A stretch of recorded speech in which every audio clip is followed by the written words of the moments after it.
I'm helping the Art for Children Gallery with developing the educational program. In a previous video I asked why do we like this kind of pictures. Well, we are constantly discovering the surrounding world, often seeing things we've never seen before, but somehow they look familiar to us. And sometimes we find something very new, very attractive. Why is that? Well, it's often because we recognize patterns, the kind we see regularly in nature. That is why I choose these pictures. Typical is that many people do like the same kind of pictures. This has something to do with how pictures are built up. When everything what we see on it is exact in the middle, that looks nice, but it has little tension because it's all in balance. We can, for example, divide a plane into two equal pieces, but we can also divide it according to the golden ratio. And we see this divide key everywhere in nature and in many paintings, and that is why it is very familiar and why we like it. To recognize the golden ratio, we can use this drawing.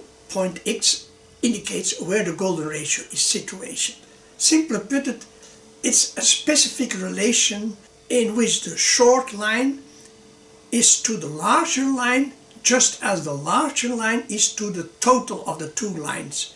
Or in other words, A to B is A plus B to A. In the gallery we have a stick with the golden ratio marked on it. The children can then study a work of art, and when they see that something is happening on a plane in a certain place, they can use the stick to see whether this is indeed located on the golden ratio. Another activity is to have an object within the plane that is movable, so the children can then place it in a place that suits their need.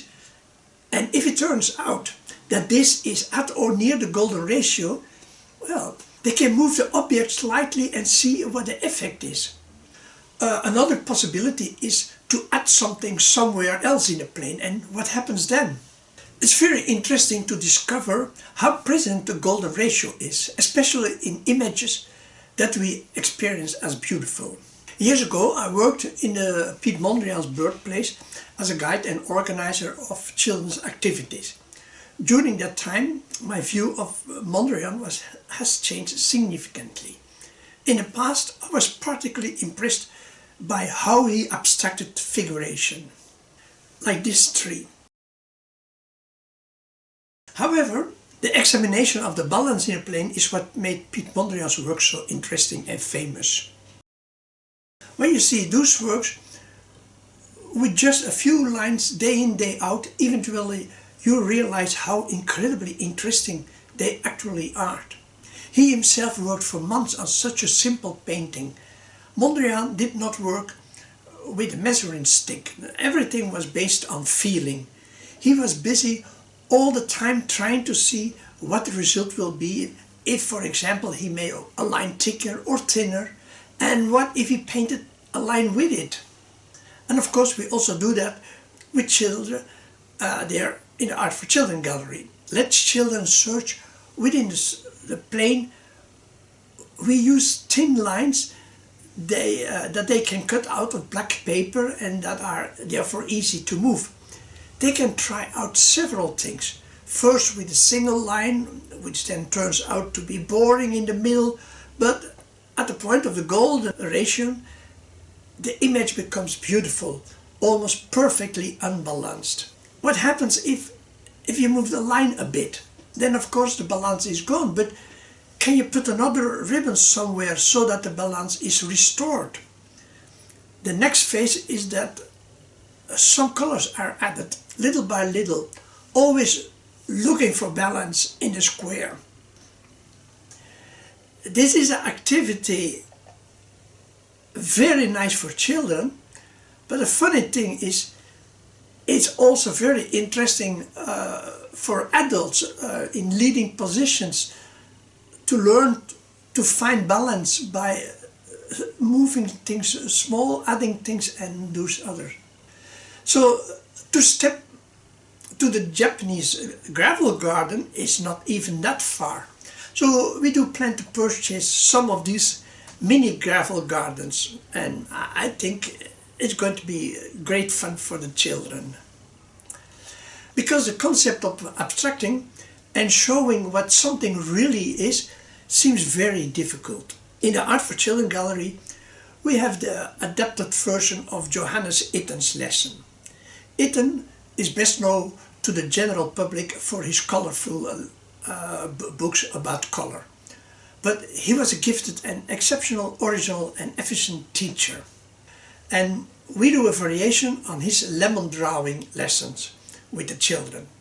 Well, first, he had his students draw a basket of lemons.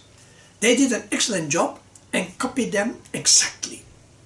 The next step was to abstract the citrons, just like Mondrian was working. Children also love doing that. But then it becomes the third step, drawing what a lemon is. Itten's students didn't understand it either, but he explained it well. He said, when someone has never seen a lemon and he sees your drawings, what do they know? Yes, that they are yellow things and a bit oval round, but what are those things? What are they doing? So the students looked at Itten questioningly because they really didn't understand what he wanted. Itten then went to the basket of lemons, took some of them out and went to his students back. He cut them half, the lemons, half, and gave each of them half a lemon in their mouth. And then lemons are very sour and the students responded to it afterwards. And then Itten said, look at what you are experiencing now. People should experience when they look at your painting.